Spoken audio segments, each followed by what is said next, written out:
Magandang hapon po. Magandang hapon din po, ma'am. Kaya pwede pa kayo pakilala?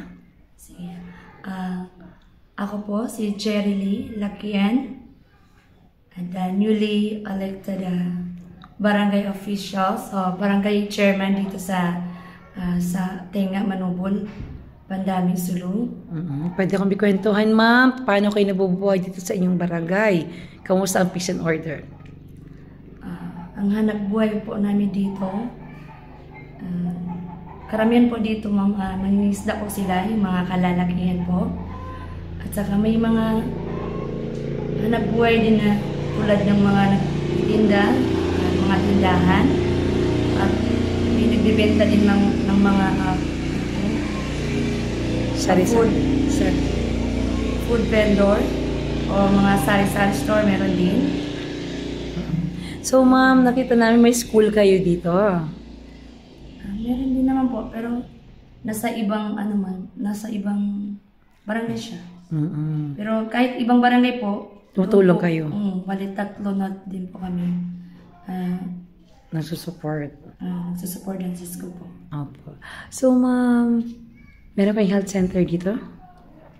Meron din po, pero dun sa North Manubol po. O cluster kayo ng health center? Cluster na din. So, anong ginagawa niyo sa emergency sa mga constituents niyo? Ano yung tulong na ginagawa niyo?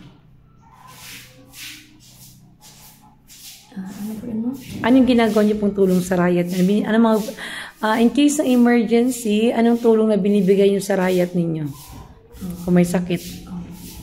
Kung ano po yung kailanganin nila, yun po yung may ibibigay ko. So, pag may sakit, anong gagawin niyo po? Saan niyo dadalhin? Siyempre po, dadalhin po sa ospital. Diyan, mayroon naman po tayo dyan sa Siasi, Sulu District Hospital. At saka RHU. Opo. RHU. So, ma'am, RHU, meron din po tayo dito, RHU. may gusto kayong sabihin sa ating mahal na Mayor Nurhan? Sa mahal namin Mayor Nurhan Berto, maraming salamat po sa totoong lingkod po ninyo, sa pagmamahal ninyo po sa amin dito sa Municipality of Bandaming, Sulu. Maraming salamat po, Mayor. Sana tuloy-tuloy po yung pag-improve ng ating municipality. Ayun po. Sa ating mahal na Congressman Munir Arbison. Sa Congressman natin na Mayor Arbison, ganun din po. Maraming salamat po sa inyo, sir. Sana tuloy-tuloy din po yung paglilingkod po sa amin, sa mabuting paglilingkod din po sa amin. Kay Gov Sakur? Yan po, kay Bossing po, kahit po baguhan po ako, Bossing, maraming salamat po. Alam ko po, kasi nanay ko din po yung former barangay chairman. Alam ko po yung kabutihang loob niyo po sa amin. Sa paglingkod din niyo, alam ko po, marami po kayo natulungan.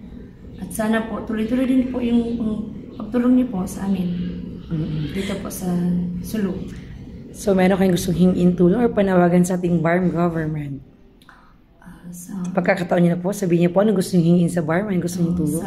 Sa minister po natin sa BARM, gusto ko po, sir, may kasi ako, baguhan po kasi ako, pero marami po akong gusto dito po sa barangay namin, marami po akong gusto na sa kanila, kumbaga i-project na, gano'n. Like, pwede po sabihin, ano po yung mga gusto niyo hingin na project? Sana po, yung gusto ko po project na hiling sa inyo para po sa resident po dito sa aming barangay, tulad din po ng like a housing, kasi marami po dito yung isang bahay po na marami sila tatlong pamilya, tatlong pamilya po sa isang bahay. Gusto ko po yung iba-iba na silang bahay, ganyan, kapag may pamilya na may sarili na po silang bahay. So gusto ko po magkaroon po kami ng housing project dito po sa aming barangay sa Tenga, Manubol. At saka yung din po, pantalan kahit po. Hirapan kayo? Oo, kasi wala po kaming pantalan dito sa Tenga, Manubol. yun po yung gusto ko. Sana mapaano po yun. Mapagbigyan. Mapagbigyan po yung hiling ko. Ito yung gusto ko. So, meron po ba kayong gustong hingin o sabihin sa ating Presidenteng Bongbong Marcos at kay Vice Presidente Inday Sara? Sa ating Presidente din po, kay Bongbong Marcos, siyempre, marami din po ako hilingin. Sabihin niyo na po, anong gusto niyo hingin? Yun din po, yung pag-ulan po sa ating bayan, tulad dito sa amin na sa malayong lugar na island po. Sana mapaangat po, sana lalong mapaangat kasi may aangat ng konti itong island na to. Pero gusto ko po sana iangat Ang kabuhayan. nila. Yeah, yun po. Yun lang. Maraming